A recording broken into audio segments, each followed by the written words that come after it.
Hare Krishna,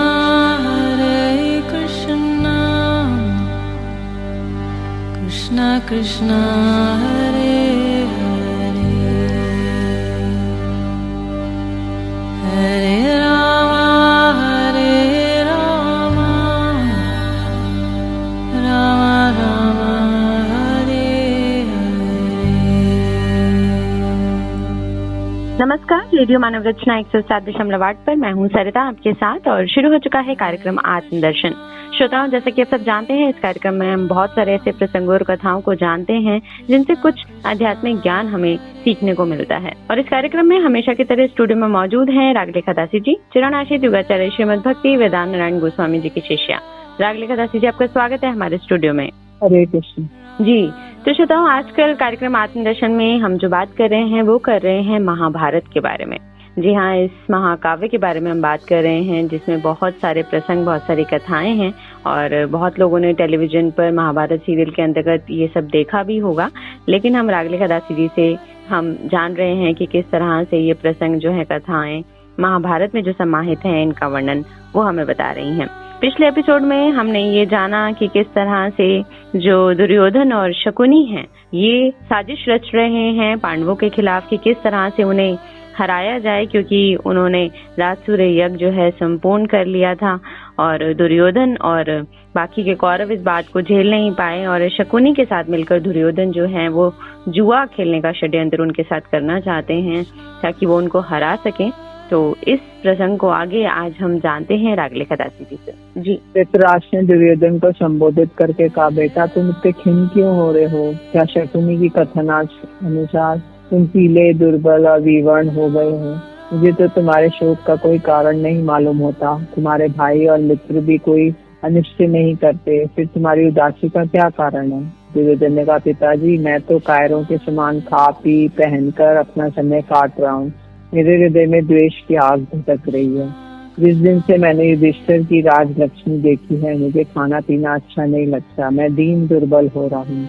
Yudhishthir के यज्ञ में राजाओं ने इतना धन रत्न दिया कि मैंने उससे पहले उतना देखा तो क्या, सुना तक नहीं था।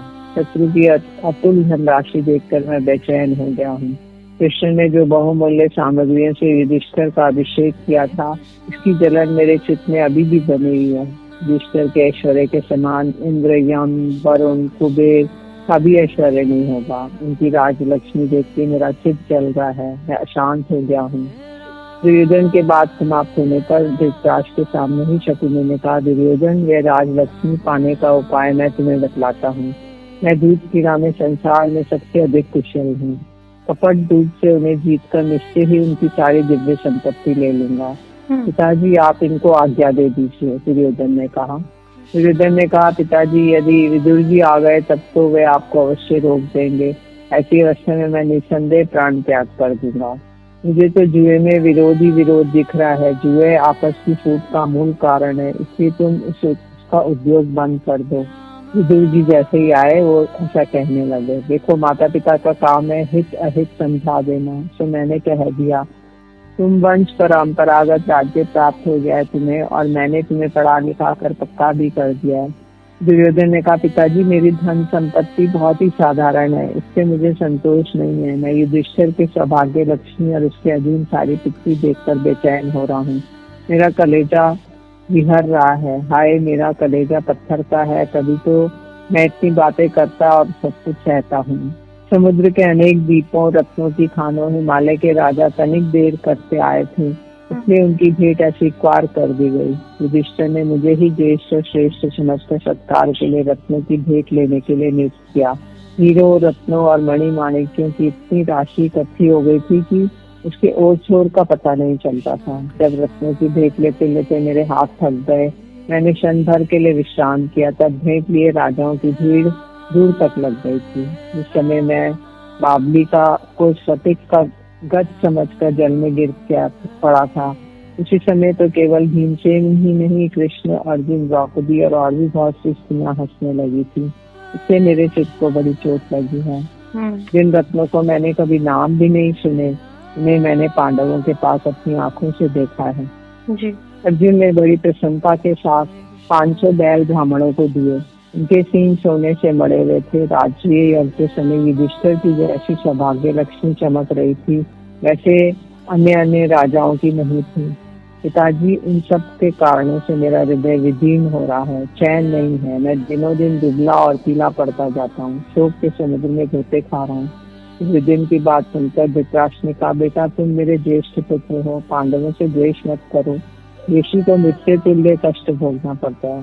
बेटा, दूसरों के धन चाहना तो लुटेरे का काम है। जो अपने धन से संतुष्ट रहता धर्म में स्थित रहता है। अरे बेटा, उनका धन भी तुम्हारा ही धन है ना। में अधर्म ही अधर्म है। उनके और तुम्हारे दादा एक हैं, तुम क्यों अनर्थ का बीज बो रहे हो। दुर्योधन ने कहा, पिताजी आप तो बड़े अनुभवी हैं, आपने जितेंद्रिय रहकर गुरुजनों की सेवा भी की है, फिर आप मेरे कार्य साधन में बाधा क्यों डाल रहे हैं। सत्यों का प्रधान कर मैं शत्रु पर भेजे। सत्य की लक्ष्मी देखकर प्रसन्न नहीं होना चाहिए। मेरे लिए केवल दो ही मार्ग है, पांडवों की संपत्ति ले लेना अथवा मृत्यु। अच्छा। धृतराष्ट्र ने कहा, आप मामा जी की बात मान लीजिए और शीघ्र ही सभा मंडप बनाने का आज्ञा दीजिए। बेटा, तुम्हारी बात मुझे अच्छी नहीं लगती, तुम्हारी जो मौज हो करो। देखो कहीं तुम्हें पीछे पछताना ना पड़े, क्योंकि तुम धर्म के विपरीत जा रहे हो। तुम लोग शीघ्र ही तोरण स्फटिक नाम की एक सभा तैयार कराओ। इसमें 1000 खंबे और सुवर्ण और वैदुर्य से जड़े 100 दरवाजे हैं। इसकी लंबाई चौड़ाई 1-1 कोस की है। राज आज्ञा अनुसार कारीगरों ने सभा तैयार की और उसे तरह तरह की वस्तुओं से सजा दिया। धृतराष्ट्र ने अपने मुख्यमंत्री विदुर को बुलाकर कहा, मेरी आज्ञा से इंद्रप्रस्थ जाओ और पांडु नंदन युधिष्ठिर को शीघ्र ही यहाँ बुला लाओ। सुंदर शैया, आसन, शान पर सुसज्जित हैं, बनवाई है। इससे वे अपने भाइयों के साथ आकर देखें कि सब इष्ट मित्रों के साथ दूध पीड़ा करें। विदुर की इच्छा न होने पर भी धृतराष्ट्र की आज्ञा से विवश होकर शीघ्रगामी रथ पर सवार होकर इंद्रप्रस्थ गए। धृतराष्ट्र का संदेशा सुनाकर धर्मराज युधिष्ठिर ने कहा, चाचा जी दूध खेलना तो मुझे कल्याणकारी नहीं जान पड़ता। यह तो केवल झगड़े बखेड़े की जड़ है। ऐसा कौन भला आदमी होगा जो जुआ खेलना पसंद करेगा। मैं भली भांति जानता हूँ कि जुआ खेलना सारे अनर्थों की मूल है। मैंने इसे रोकने का बहुत प्रयत्न किया, किंतु सफलता न मिली। मैं धृतराष्ट्र की आज्ञा से विवश होकर आया हूँ, आप जो उचित समझे वही करें। युधिष्ठिर जी ने कहा कि ये सारा संसार ही देव के अधीन है, कोई स्वतंत्र नहीं। यदि धृतराष्ट्र मुझे ना बुलाते हो, मैं शकुनी के साथ जुआ खेलने के लिए कदापि नहीं जाता। धर्मराज ने विदुर से ऐसा कहकर आज्ञा की कि प्रातःकाल द्रौपदी आदि रानियों के साथ हम सब भाई हस्तिनापुर चलेंगे। तैयारी पूरी हो गई। शकुनी ने प्रस्ताव किया, धर्मराज ये सभा आपकी ही प्रतीक्षा कर रही थी, आप पासे डालकर खेल शुरू कीजिए। दुर्योधन ने कहा, दाव लगाने के लिए धन और रत्न तो मैं दूंगा, परंतु मेरी ओर से खेलेंगे मामा शकुनी। युधिष्ठिर ने कहा कि सागर वर्ष में उत्पन्न सुवर्ण के सब आभूषण श्रेष्ठ परम सुंदर मणिमय हार मैं दाव पर लगाता हूँ।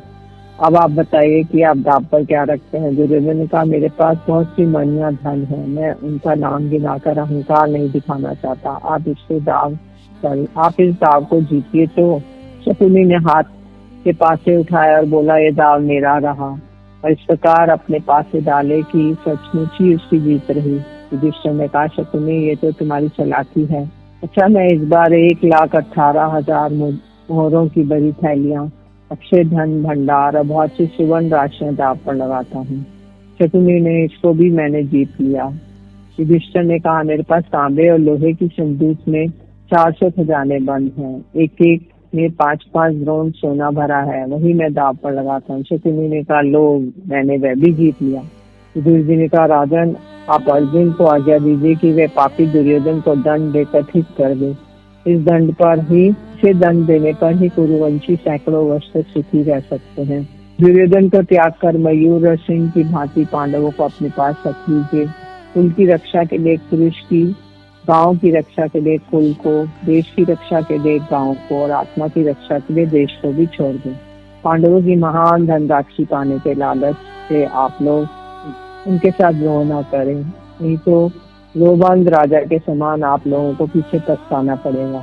जुआ खेलना कलह का मूल है, जुए से आपस में प्रेम भाव नष्ट हो जाता है। अभी आप दुर्योधन की जीत देख के प्रसन्न हो रहे हैं, परंतु उसी के कारण शीघ्र युद्ध का आरंभ होगा। दुर्योधन ने कहा, विदुर ये कौन सी बात है, तुम सदा शत्रु की प्रशंसा और हम लोग की निंदा करते हो। अपने स्वामी की निंदा करना भी कृतज्ञता है। तुम भीतर ही भीतर हमारे विरोधी हो। तुम्हारे जैसे शत्रु पक्ष के मनुष्य को अपने पास नहीं रखना चाहिए, इसलिए तुम जहाँ चाहो चले जाओ, यहाँ तुम्हारी कोई आवश्यकता नहीं है। जी श्रोताओं, बहुत ही सुंदर प्रसंग चल रहा है। और जिस तरह से कि मैंने बताया था कि दुर्योधन और शकुनी का जो षड्यंत्र है युधिष्ठिर को हराने का, क्योंकि युधिष्ठिर को जुआ खेलने का बहुत ही ज्यादा शौक था लेकिन उन्हें आता नहीं था और शकुनी इस काम में माहिर थे, तो बहुत ही मशक्कत करके उन्होंने धृतराष्ट्र को एक तरह से मना ही लिया और उनको निमंत्रण भेजा जुआ खेलने के लिए और वो आए और जुआ जो है शुरू हो गया। विदुर जो उनके धृतराष्ट्र के मंत्री रहे, उन्होंने भी बहुत समझाने की कोशिश की, लेकिन ये जो है आगे बढ़ता गया और अब जो है शकुनी चाल पे चाल चल रहे हैं और जो पांडव है वो हार रहे हैं। तो ये प्रसंग श्रोताओं हम जानेंगे अभी एक छोटे से ब्रेक के बाद। अभी सुनते हैं एक प्यारा सा भजन, फिर लौट कर आते हैं। आप सुनते रहिए रेडियो मानव रचना 107.8 पर कार्यक्रम आत्मदर्शन। Feel good, feel live.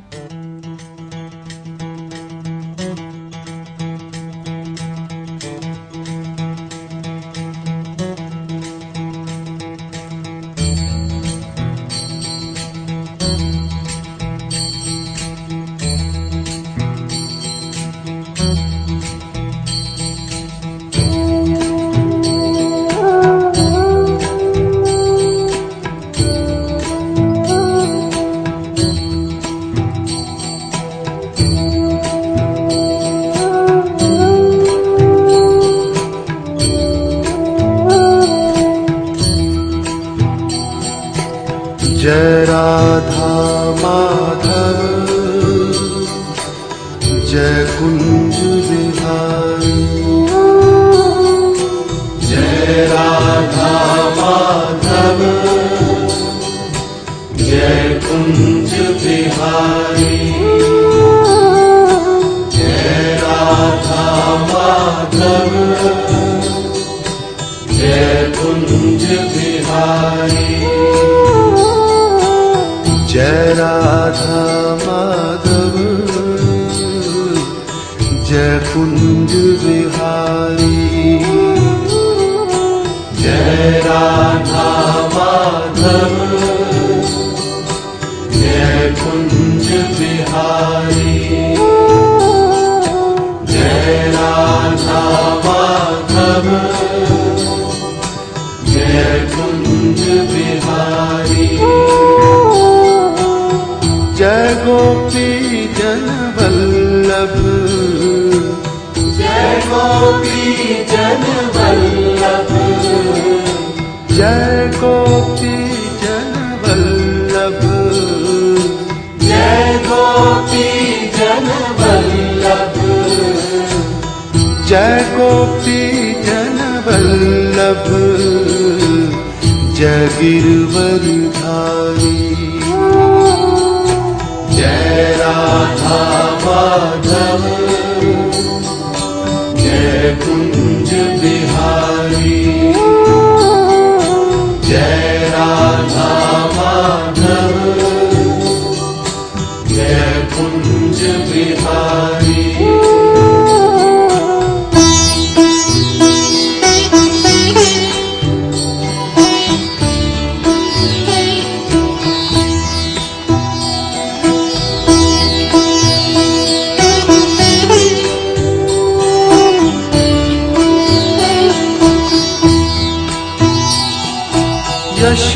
Yashodanandan Braj जन रंजन, यशोदानंदन ब्रज जन रंजन, यशोदानंदन ब्रज जन रंजन, यशोदानंदन ब्रज जन रंजन, यशोदानंदन ब्रज जन रंजन, यशोदानंदन ब्रज जन रंजन, यशोदानंदन ब्रज जन रंजन, यशोदानंदन ब्रज जन रंजन, यशोदानंदन ब्रज जन रंजन, यशोदानंदन ब्रज जन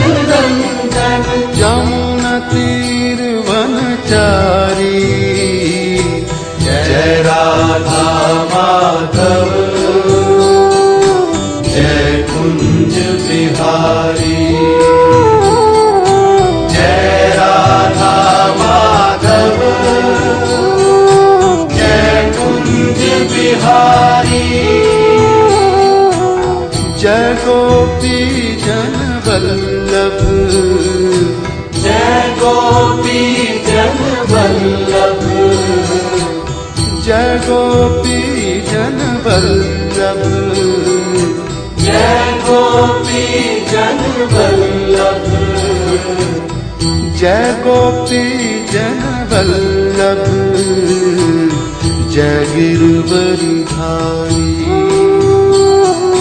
जय राधा माधव, जय कुंज बिहारी, जय राधा माधव, जय कुंज बिहारी।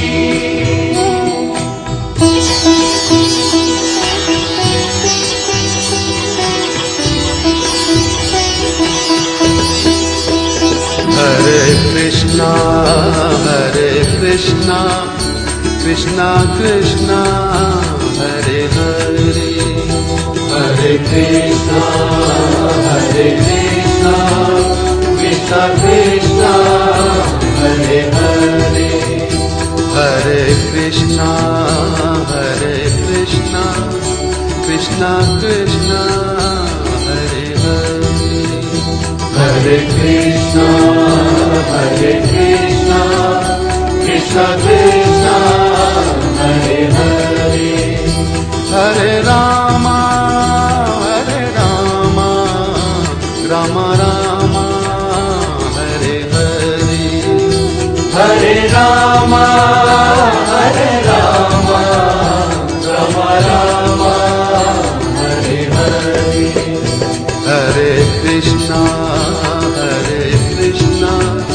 कृष्णा कृष्णा हरे हरे, हरे कृष्णा कृष्णा कृष्णा हरे हरे, हरे राम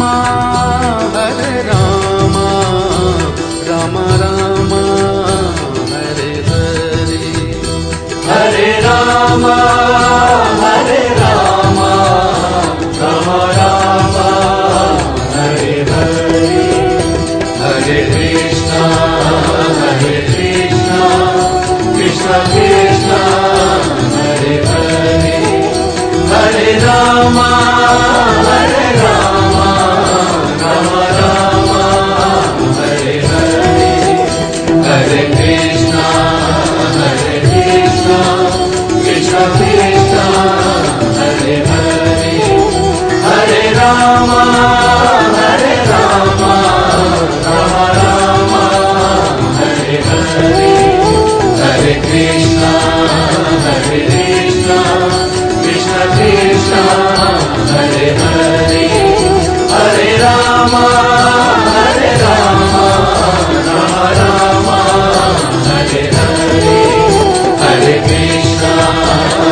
हरे, हरे कृष्णा कृष्णा कृष्णा हरे हरे, हरे राम राम राम हरे हरे, हरे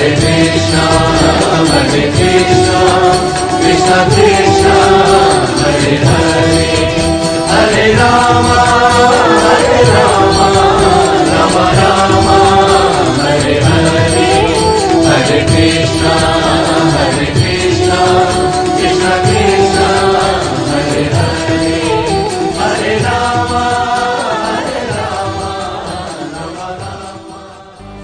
Hare Krishna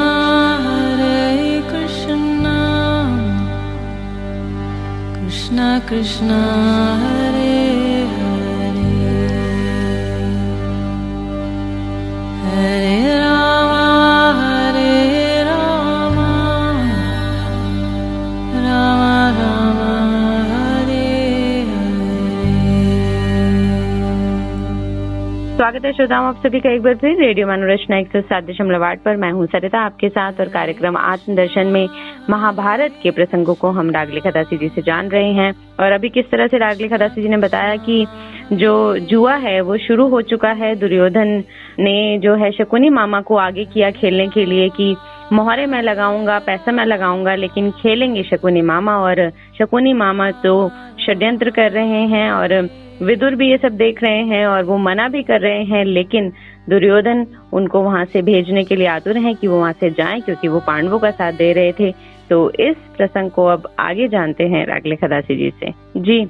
विदुर ने कहा, दुर्योधन तुम अच्छे बुरे सभी कामों में मीठी बातें सुनना चाहते हो। अरे भाई, तब तो तुम्हें स्त्रियों और मूर्खों की सलाह लेनी चाहिए। अप्रिय होने पर भी हितकारी बातें कहता है, वही राजा का सच्चा सहायक है। शकुनी ने कहा, युधिष्ठिर, अब तक तुम बहुत सा धन हार चुके हो, यदि तुम्हारे पास कुछ और बच रहा हो तो दाव पर लगाओ।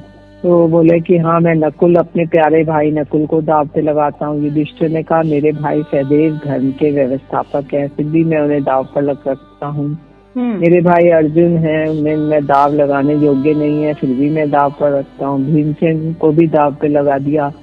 फिर वो बोले कि मैं अपने आप को दाव पे लगाता हूँ, यदि मैं हार जाऊंगा तो तुम्हारा काम करूंगा। और शकुनी ने कहा, ये मारा और पासे फेंक कर उन्होंने जीत घोषित कर दी। द्रौपदी को उन्होंने दाव पर रख रहा हूँ ऐसा कहा। युधिष्ठिर के ऐसा कहने पर चारों ओर से धिक्कार की बौछारें आने लगी, सब सभा शुद्ध हो गई।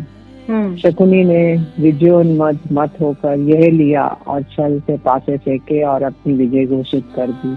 अब दुर्योधन ने विदुर जी को पुकार कर कहा, विदुर तुम यहाँ आओ, तुम जाकर पांडवों की प्रियतमा सुंदरी द्रौपदी को शीघ्र ले आओ। वे अभागिनी यहाँ आकर हमारे महल में झाड़ू लगाए और दासियों के साथ रहे। दुर्योधन ने कहा, सतीकामी, जा तू द्रौपदी को यहीं ले आ। ने छोटे भाई दुशासन से कहा, इसलिए तुम स्वयं जाकर द्रौपदी को पकड़ लाओ, ये हारे हुए पांडव तुम्हारा कुछ भी नहीं बिगाड़ सकते। द्रौपदी से बोला दुशासन, कृष्ण चल, तुझे हमने जीत लिया है।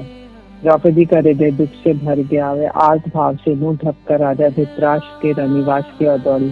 पापी दुशासन ने क्रोध से भरकर उसे डांटा और पीछे से दौड़कर महारानी द्रौपदी के नीले नीले घुंघराले और लंबे बालों को पकड़ लिया। द्रौपदी ने धीरे से कहा, अरे मोर दुरात्मा दुशासन, मैं रजस वाला हूँ, एक ही वस्त्र पहने हूँ, ऐसी अवस्था में मुझे वहाँ ले जाना अनुचित है। दुशासन ने कहा, तू हमारी दासी है, अब तुझे नीच स्त्रियों के समान हमारी दासियों में रहना पड़ेगा। दुशासन द्रौपदी को सभा में घसीट लाया। द्रोण, भीष्म और महात्मा विदुर का आत्मबल कहाँ गया? बड़े बूढ़े इस अधर्म को क्यों देख रहे हैं? द्रौपदी ने बात क्रोधित होकर पांडवों की ओर कनखियों से देखते देखते कही। उसी समय पांडवों को जैसा दुख हुआ जैसे संपूर्ण राज्य, धर्म और श्रेष्ठ रत्नों के छिन जाने पे भी नहीं हुआ। पांडवों की ओर देखते देखते दुशासन ने और भी जोर से द्रौपदी को घसीटा और कहा, ओ दासी कहकर हंसने लगे। कर्ण ने प्रसन्नता से उसकी बात का समर्थन किया और शकुनी ने उसकी प्रशंसा की। इन तीनों के अतिरिक्त सभी सभासद क्रूर कर्म को देखकर अत्यंत दुखी हुए। द्रौपदी ने कहा, पहले अपने भाइयों को फिर अपने को हार कर मुझे दाव पर लगाया, ये मैं जानती हूँ। अब उन्हें मुझे दाव पर लगाने का धर्म के अनुसार अधिकार था ही नहीं। ये यहाँ सभा में अनेक कुरुवंशी बैठे हैं, मेरे प्रश्न पर विचार करके ठीक उत्तर दें। पांडवों का दुख और द्रौपदी की कातरता देखकर धृतराष्ट्र विकर्ण विकर्ण ने कहा, सभासदों, द्रौपदी के प्रश्न के संबंध में हम सभी लोगों को ठीक विचार कर उत्तर देना चाहिए। विकर्ण ने कहा, ये बात भी ध्यान देने योग्य है कि युधिष्ठिर ने अपने को हारने के बाद द्रौपदी को दाव पे लगाया, इसलिए मेरे विचार से युधिष्ठिर को अधिकार नहीं था कि वे द्रौपदी को दाव पे लगाए। दूसरी बात यह है कि उन्होंने स्वेच्छा से नहीं, शकुनी की प्रेरणा से उन्हें दाव पर रखा था। इन सब बातों पे मैं इस निश्चय पे पहुंचता हूँ कि द्रौपदी जुए में नहीं हारी गई। विकर्ण की बात सुनकर सभी सभासद उसकी प्रशंसा और शकुनी की निंदा करने लगे। अब कर्ण ने दुशासन की ओर देखकर कहा, दुशासन, विकर्ण बालक होके बड़े बूढ़ों की सी बातें कर रहा है, इस पर ध्यान मत दो। द्रौपदी और पांडवों के सारे वस्त्र उतार लो। दुशासन बलपूर्वक द्रौपदी का वस्त्र उतारने का प्रयत्न करने लगा।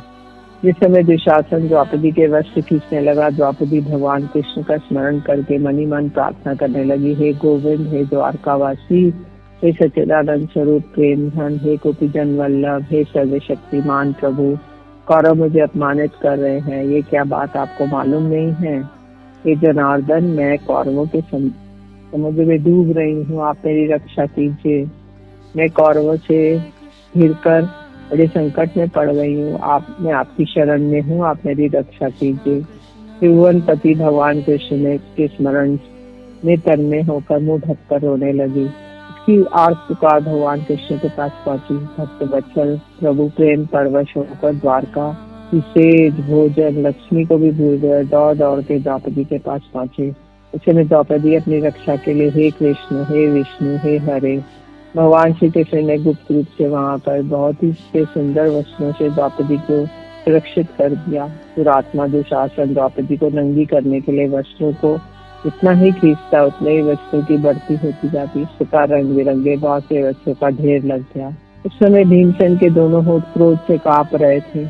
देश देशांतर के नृपतिगण ध्यान से मेरी बात सुने, और ना कोई आगे कहेगा। मैं जो कुछ कह रहा हूँ यदि वैसा ना करूँ तो मुझे अपने पूर्व पुरुषों की गति ना मिले। मैं शपथ खाकर कहता हूँ, रणभूमि में बलात् भरत कुल कलंक पापी दुरात्मा दुशासन की छाती फाड़ डालूंगा और उसके गरम गरम खून पीऊंगा।